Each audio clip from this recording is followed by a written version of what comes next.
ভাইজান আমাদের সিনেমা পাড়ায় এখন বিশাল ঘটনা ঘটে গেছে আর সেই বিশাল ঘটনাটা কি সেটা নিয়ে আজকে বকবক করবো। তবে সেই বকবক করার আগে বলে রাখি আমার এই আগের ভিডিওতে একখান সংশোধনী ছিল, সেইখানে আমি ভাইজান সেই ভিডিওর কমেন্ট সেকশনে দিয়ে দিয়েছি, যেখানে আমি ফার্স্ট ডের কালেকশনটা সেকেন্ড ডেতে বলছিলাম, সেকেন্ড ডের কালেকশনটা ফার্স্ট ডেতে বলছিলাম। যারা যারা দেখেনি ওটা অবভিয়াসলি দেখে নিন। এবার সেই মেইন বকবকানি জিনিসটাতে সেটা হচ্ছে ভাই আমাদের বাংলা ইন্ডাস্ট্রিতে বা আমাদের সিনেমা পাড়ায় এখন হিউজ জিনিস ঘটে গেছে, যেটা আমাদের এই ইন্ডাস্ট্রিতে রিসেন্ট টাইমে একটু বেশি আনাগোনা দেখতেছি। সাকিব খানের এই তাণ্ডবের ভাইজান পাইরেসির কথা, এই পাইরেসিটা রিসেন্ট টাইমে আমাদের বাংলা ইন্ডাস্ট্রিতে একটু বেশি হচ্ছে। আমরা যদি ভালোভাবে লক্ষ্য করি তাহলে দেখবো যে ভাই আমাদের বাংলা ইন্ডাস্ট্রিতে পাইরেসিটা এমনভাবে এখন অতপ্রতভাবে জড়ায় যাচ্ছে, এটা আমাদের বাংলা মুভি ইন্ডাস্ট্রি আগে কখনো দেখে নাই। এটা একদিক দিয়ে অনেকের মাথার মধ্যে একটা জিনিস ক্লিক করবে যে ভাই বাংলা ইন্ডাস্ট্রির ডিমান্ড বাড়তেছে। যখন কোনো জিনিসের ডিমান্ড বাড়ে তখন ভাইজান এই ধরনের জিনিস হইতে থাকে। আমরা যদি ভাইজান ভালোভাবে লক্ষ্য করি তাহলে দেখবো ভাই বলিউড এই যে ডিমান্ডেবল মুভিগুলো আসে সেগুলোর কিন্তু পাইরেসি অহরহ হয়ে যায়। তবে সেই জায়গায়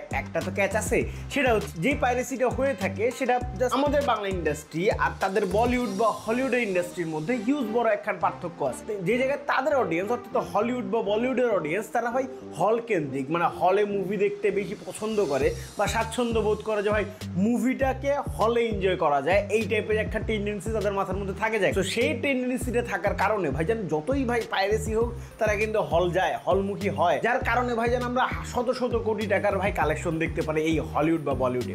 সো ওই দিক থেকে বিবেচনা করলে বাংলা ইন্ডাস্ট্রি ব্যতিক্রম কেন? কারণ আমাদের এই বাঙালি ভাইজান মাংনা পাইলে আলকাতরাও খায়। ওই জায়গাতে ভাইজান সেই বাঙালির কাছে মাংনা আসছে এমন একখান জিনিস যেটা ভাইজান চাটাপুটে খাওয়ার জন্য সবাই রেডি। হ্যাঁ, আমাদের সাকিব খানের এই তাণ্ডবের কথা, শুধু এই তাণ্ডব না, সাকিব খানের আগের মুভি বরবাদের কথাও বলি ভাই, সেইটাও পাইরেসির কবলে পড়ছিল। এই জায়গায় বরবাদ আর তাণ্ডবের মধ্যে দুইটা ক্যাচ আছে, সেটাতে পরে আসতেছি বাঙালিদের স্বভাবের ক্ষেত্রে। কেন আমাদের দেশের জন্য পাইরেসিটা ভাইজান খুবই জঘন্য পড়া একখান জিনিস। আমাদের বাংলা ইন্ডাস্ট্রিতে আমরা আগে কখন দেখছি যে ভাইজান এরকম হাইপ চলতেছে কোনো একখান মুভিকে নিয়ে, বা এরকম হাইপ চলতেছে যে কোনো মুভিকে নিয়ে? কখনো দেখি নাই, তাই তো? তবে এইবার রিসেন্ট টাইমে আমরা যখন ভালোভাবে লক্ষ্য করতেছি যে বাংলা ইন্ডাস্ট্রির হাইপটা আস্তে আস্তে বিল্ড হচ্ছে, বাংলা ইন্ডাস্ট্রির মুভিটা আস্তে আস্তে মানুষের মুখে মুখে চলে যাচ্ছে, তখনই ভাইজান হয়েছে এত বড় একখান কাণ্ড। এই বড় কাণ্ডটার পেছনের যে আরো বড় কাণ্ড ঘটে গেছে, প্রথম বিষয় ভাইজান যে কোনো মুভি, আমরা যে হলিউড বা বলিউডের কথা বলি, যেই মুভিগুলো পাইরেসি হয়ে থাকে সেগুলো ভাইজান ওয়েব ক্যাম হয়ে থাকে বা ওয়েব রিপ হয়ে থাকে, যে ভাইজান কেউ একজন ভাই হলের মধ্যে জাস্ট শ্যুট করে তারপরে সেটা ভাই পাইরেসি করে থাকে। প্রপার কোয়ালিটিতে পাইরেসি হয় না, জাস্ট শ্যুট করে কোনো ক্যামেরা অ্যাঙ্গেল থেকে শ্যুট করে, সেই জায়গায় সাউন্ড কোয়ালিটি ভালো হয় না, ভাই কি বলবো, হলের অবভিয়াসলি পিকচার কোয়ালিটিও ভালো হয় না। ওই দিক থেকে বিবেচনা করলে সেই পাইরেসিগুলো দেখতে পছন্দ করে। এই দিক থেকে আমাদের বাংলা ইন্ডাস্ট্রিতে একেবারে ভিন্ন একখান জিনিস। কারণটা হচ্ছে বাংলা ইন্ডাস্ট্রি মাল্টিপ্লেক্সের কথা বাদই দিলাম, সিঙ্গেল স্ক্রিনে ভাই নিজেরাই ঠিক মতো দেখতে পারি না। তো সেই জায়গায় ভাইজান কেউ একজন ভিডিও করে দেন সেটা পাইরেসি করবে, এটা কখনো সম্ভব না। এক অর্থাৎ সিঙ্গেল স্ক্রিন আমরা টোটালি বাদ দিয়ে দিলাম। এবার আছে মাল্টিপ্লেক্স চেনে, যেখানে আমাদের বাংলা ইন্ডাস্ট্রিতে মুষ্টিমেয় কিছু মাল্টিপ্লেক্স আছে, যেই মাল্টিপ্লেক্সগুলোতে ভাই একটু কড়া নজরদারি থাকে। ওই দিক থেকে মুভি পাইরেসি হওয়ার সম্ভাবনা খুবই কম। এখন প্রশ্নটা হচ্ছে তাণ্ডবের যে পাইরেসিটা আসছে ভাইজান, সেইটা কোনো ক্যামেরা দিয়ে তোলা না, সেটা ভাইজান প্রপার এইচডি কোয়ালিটিতে, অর্থাৎ ভাইজান 1080p এর একখান কোয়ালিটি আমাদের সামনে প্রেজেন্ট হয়েছে, এবং কি সেটার সাউন্ড কোয়ালিটি থেকে শুরু করে পিকচার কোয়ালিটি, যে কেউ দেখলে বলবে যে ভাই এইখান কোনো ওটিটি রিলিজ না কোনো পাইরেসি। সো ওই দিক থেকে বিবেচনা করলে এই পাইরেসিটা পাইরেসির আন্ডারে পড়ার আগে ভাইজান এখন সন্দেহমূলক পাইরেসির আন্ডারে চলে আসছে। এই যে সাকিব খান তার রিসেন্ট টাইমে যে কয়েকটা মুভি আমরা দেখছি প্রত্যেকটা কিন্তু ভালোভাবে চলছে। সো ওই দিক থেকে বিবেচনা করলে ভাইজান একটু তো নজর লাগে, আর সেই নজরটাকে ভালোভাবে লাগাই দিছে এই তাণ্ডবে। কেন বলছি? কারণ বরবাদের সময় যখন পাইরেসি ছিল তখন রীতিমতো বরবাদ ভালো একখান মোটা অঙ্কের ভাইজান মালপাতি কামায় ফেলাইছিল। তো ওই দিক থেকে বিবেচনা করলে আমাদের এই তাণ্ডব একদমই নাজেহাল অবস্থা। একদিক থেকে তাণ্ডবের হাইপটা যত বাড়তেছিল, টিকিটের চাহিদা তত বাড়তেছিল, আর ওই দিক থেকে না কোনো হল প্রিন্ট না কোনো piracy print, just crystal clear print আমাদের সামনে প্রেজেন্ট হয়েছে। সপ্তাহ না যাইতে একটা মুভির একখান এত বড় ধাক্কাটা সত্যি আমাদের বাংলা ইন্ডাস্ট্রির জন্য অনেক বড় একখান কাল হয়ে দাঁড়াবে। একে তো বাংলা ইন্ডাস্ট্রির যে প্রডিউসাররা আছে তারা টাকা ঢালতে চায় না, কারণ তারা মানি ব্যাক গ্যারান্টিটা খুঁজে যে ভাই আমি একখান জিনিসে টাকা ঢালবো, অবভিয়াসলি এটা একখান ব্যবসা। তো সেই ব্যবসার মধ্যে টাকা ঢালার সময় আমার মাথার মধ্যে রাখতে লাগবে যে এই টাকাটা ঢাললাম সেটা কি আমি ব্যাক পাবো নাকি পাবো না। তো এই যে চিন্তাধারা সেটা নিয়ে কোনো প্রডিউসার আগায়, সাহস করে। তো এই ধরনের পাইরেসি হয়ে থাকলে ভাইজান এক সপ্তাহের আগেই বা একখান ভালো অ্যামাউন্ট কামানোর আগে যখন এইরকম একদম ক্রিস্টাল ক্লিয়ার প্রিন্ট একবারে আমাদের সামনে চলে আসে, তখন ভাইজান একটা জিনিস বলতে লাগে যে বাংলা ইন্ডাস্ট্রির বিশাল একখান ধাক্কা আমরা এই তাণ্ডবে দেখলাম। এখন ভাইজান অ্যাজ আ অডিয়েন্স আমাদের করণীয় কি বা আমরা কি করতে পারি এই পাইরেসির অপোজিটে? প্রথম বিষয়, আমাদেরকে সেরকম একখান কালচার বিল্ড করতে হবে যে ভাইজান আমরা আর যাই হোক ভালো মুভি আসলে সেটাকে সাপোর্ট করার জন্য ভাই মুভি দেখতে যাব। সেটা ভাই সিঙ্গেল স্ক্রিন হোক, সেটা মাল্টিপ্লেক্সে হোক, যেখানে হোক আমরা মুভি দেখতে যাব। একটা মুভিকে বাঁচায় রাখার জন্য আমাদের যে জিনিসটা প্রয়োজন সেটা হচ্ছে ভাই মুভিটাকে সাপোর্ট করা। সেই মুভিটাকে সাপোর্ট করতে পারবো তখনই আমরা, যখন আমরা মুভিটা দেখতে হলে যাব।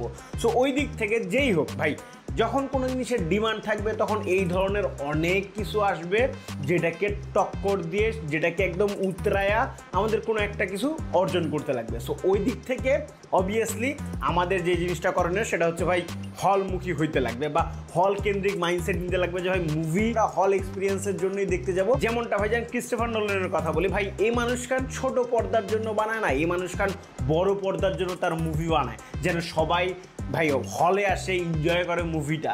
সো ওই দিক থেকে বিবেচনা করলে আমাদের ডিরেক্টরদেরও মাথার মধ্যে রাখতে লাগবে যে ভাই আমাদেরকে কিভাবে হল কেন্দ্রিক করা যায় বা এই যে হল এক্সপিরিয়েন্সটা সেটা কিভাবে দেওয়া যায় সেটা ডিরেক্টরদের মাথায় রাখতে লাগবে। আর এরই সাথে আমাদের জনগণেরও ভাই একখান ওই যে আলকাতরা খাওয়ার স্বভাবটা সেটা থেকে একটু উতরায় আসতে লাগবে। এরই সাথে আমরা যারা ক্রিয়েটর আছে আমাদেরও বিশাল বড় একখান ভুল আছে, সেটা হচ্ছে এই যে আমি এখন কথা বলতেছি পাইরেসি নিয়ে, সেটা কিন্তু একখান পাইরেসি প্রমোটের বিষয় হয়ে দাঁড়াইলো। কারণ এখন পর্যন্ত যারা জানতো না আমার এই ভিডিওটা দিয়ে অনেকে জানছে, এখন কি করবে তারা হলে যাবে না, এখন ভাইজান সুন্দর করে ওই কাজ করে ভাইজান আমাদের নিয়ে আসবেন। যারা এই ধরনের ভিডিও তৈরি করতেছি এই জিনিসটাকে একটু ইগনোর করে চলে বা এই যে পাইরেসি আমাদের সাকিব খানের তাণ্ডব বলি বা বরবাতের যে জিনিসগুলো হচ্ছে রিসেন্ট টাইমে সেগুলা থেকে যদি একটু সরে আসতে পারি তাহলে বা আমরা কথা কম বলি তাহলে সেটার প্রমোশনটা হয়তো বা একটু কম হবে। আমি জানি না কার কী মতামত বা আমার এই ছোট্ট মাথার মধ্যে যে জিনিসটা আসলো আমি সেটাই জাস্ট সবার সাথে শেয়ার করলাম। তবে আমি মনে করি আমাদের গুরুদায়িত্ব হয়ে যাবে যে ভাই আমরা একটু পরে শেয়ার করি জিনিসগুলো, বা আমরা এই ধরনের জিনিস নিয়ে কথা কম বলি, কারণ যে জিনিসটাকে গুরুত্ব বেশি দিব সেই জিনিসটা বেশি প্রচারণা পাবে। ওই জিনিসগুলোকে আমরা গুরুত্ব কম দিই, যত গুরুত্ব কম দিব সো সেই জিনিসগুলো আস্তে আস্তে ব্যাক এন্ডে কমতে থাকবে। আর ওই যে আমাদের হল এক্সপিরিয়েন্সের কথা সেটা তো বললামই, সেটা তো লাগবে। আর এরই সাথে এখন প্রশ্ন হবে যে ভাই এই যে ক্লিয়ার প্রিন্টটা বের হলো এইটা কি ইচ্ছাকৃতভাবে কারো করা? হ্যাঁ অবভিয়াসলি হইতে পারে, কেউ বলতেও পারবে না যে কিভাবে কি করা। কারণ ভাইজান এটা যদি কোনো হল থেকে ভাই বের হইতো তাহলে অবভিয়াসলি হলের ভাইজান ওয়াটারমার্ক থাকতো। সো এই জায়গায় যখন এখন ক্লিয়ার প্রিন্ট যেটা রেন্টাল আকারে দিয়ে থাকে, এরকম ক্লিয়ার প্রিন্ট কারো হাতে কিভাবে গেল ওটিটিতে না আসার আগেই বা এক সপ্তাহ আগেই, এখানে হইতে পারে হল কর্তৃপক্ষের অনেক বড় একখান কি বলবো যে ফ্লো থাকতে পারে, অনেক বড় একখান ভাই গ্যাপ থাকতে পারে। কেন বলতেছি, কারণ হল কর্তৃপক্ষ রেন্টাল আকারে যে কোনো মুভি নিয়ে থাকে, রেন্টাল আকারে যখন কোনো মুভি নিয়ে থাকে তখন অবভিয়াসলি তারা পেন ড্রাইভ আকারে নিয়ে থাকে, এটা তারা ইনক্লুড করে দেন তাদের অডিয়েন্সকে দেখায়, দেন আমাদেরকে দেখায়। সো ওই দিক থেকে হল কর্তৃপক্ষের আন্ডারে যে এইটা পাইরেসি হয়েছে সেটা এখানে ক্লিয়ারলি বোঝা আছে। এটা হলে বৈশা ভাই ক্যামেরা দিয়ে শ্যুট করা কোনো কিছু না, এটা জাস্ট ক্লিয়ার প্রিন্ট যেটা সাউন্ড কোয়ালিটি থেকে শুরু করে ভাই picture quality top notch. So ওই দিক থেকে বিবেচনা করলে এটা হল কর্তৃপক্ষের দায়ী। এখন কোথা থেকে এটা পাইরেসি হইলো বা কোথা থেকে এটা বের হইলো এটা অবভিয়াসলি ভাই তাণ্ডবের টিমকে তো দেখতেই লাগবে। আর এরই সাথে এই ধরনের জিনিস যেন ভবিষ্যতে না হয় সেটারও ভাইজান আশা আমরা অন্ততপক্ষে তাণ্ডবের টিমের কাছ থেকে পাই। কারণ এই ধরনের জিনিস আমরা আগে দেখি না বাংলা ইন্ডাস্ট্রিতে। আমরা যখনই ভাইজান বাংলা ইন্ডাস্ট্রির কথা শুনছি তখন দেখতেছি ভাই হলে যাই দেখতে লাগবে, না হলে ভাই অন্য কোথাও মুভি পাবা না তুমি। সো ওই দিক থেকে বিবেচনা করলে আমাদের রিসেন্ট টাইমে হাইপটা বাড়তেছে মুভির, আমরা রিসেন্ট টাইমে বাংলা ইন্ডাস্ট্রিটাকে একটু আগায় নিয়ে যাইতে দেখতেছি, একটু সামনে দেখতেছি। তো সেই সামনে যাওয়াটাকে পিছনে টানার জন্য এই ধরনের জিনিস অবভিয়াসলি অনেক আসবে। আর সবচেয়ে মজার বিষয়টা কি, অ্যাজ আ অডিয়েন্স আমরা না এই জিনিসটাকে হাসির ছলে প্রমোট করতেছি। তো আমার কথা বলতেছি না, আমার আশেপাশের ফ্রেন্ড সার্কেলের কথা বলতেছি বা যারাই আছে আমার ক্রিয়েটর যারাই আছে না, এটা অজান্তেই প্রমোট করতেছি। এটা নিয়ে কথা বলতাম না, অনেক দেরিতে বলতেছি। যার সবচেয়ে বড় রিজনটা হচ্ছে যে ভাই যা ঘটার তা ঘটে গেছে, সো এখন আমি ভাবলাম যে এই কথায় যদি কারো মনে হয় যে না ভাইজান এই জিনিস করা যাবে না বা ওই জিনিস করা যাবে না, সো ওই জন্যই আমার এই পুরো ভিডিওটা করা। এই যে পাইরেসির কথা বলতেছি তাণ্ডবের, সেটা কিন্তু ভাইজান হলে বৈশা কোনো ছবি না, রেন্টার আকারে যে মুভিটা দেওয়া হয়েছে সেই মুভিটা লিক হয়েছে, অর্থাৎ হল কর্তৃপক্ষের আন্ডারেই লিক হয়েছে। আমি জানি না এখন পর্যন্ত তাণ্ডবের টিম কি করতেছে।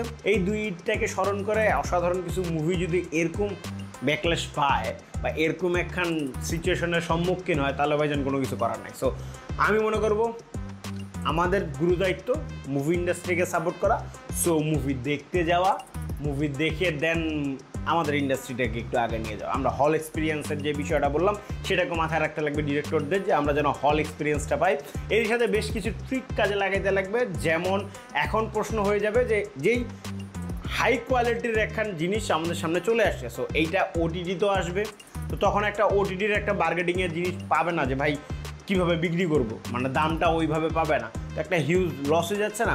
তো সেই জায়গা থেকে আমরা কি করতে পারি, দুইটা জিনিস করতে পারি। এক হচ্ছে এক্সটেন্ডার কাট বলে বা এক্সটেন্ডার ভার্সন বলে, যেটা রীতিমতো বলিউড বা হলিউড করে থাকতেছে, যে ভাই ওটিটিতে সেল করার জন্য তারা এক্সট্রা কিছু পোর্শন রাখতেছে, যেটাকে ভাই প্রমোশনাল গিমিক হিসেবে ব্যবহার করে দেন ওটিটিতে সেল করতেছে। তখন আমাদের একটা আগ্রহ জাগতেছে যে ভাই কী এক্সট্রা রাখলো, সেই এক্সট্রা জিনিসটা কী, সেই এক্সট্রা জিনিসটা দেখার জন্য আমরা ওটিটিতে আবার যাচ্ছি।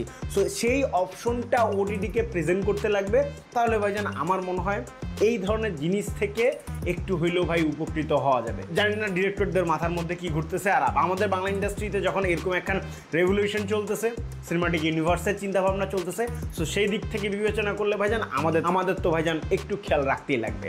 আজ এই পর্যন্তই, দেখাবে নতুন কোনো ভিডিওতে নতুন কোনো টপিকের সাথে। ততদিন সুস্থ থাকুন, সুন্দর থাকুন। দিস আবি 2.1 সাইনিং আউট।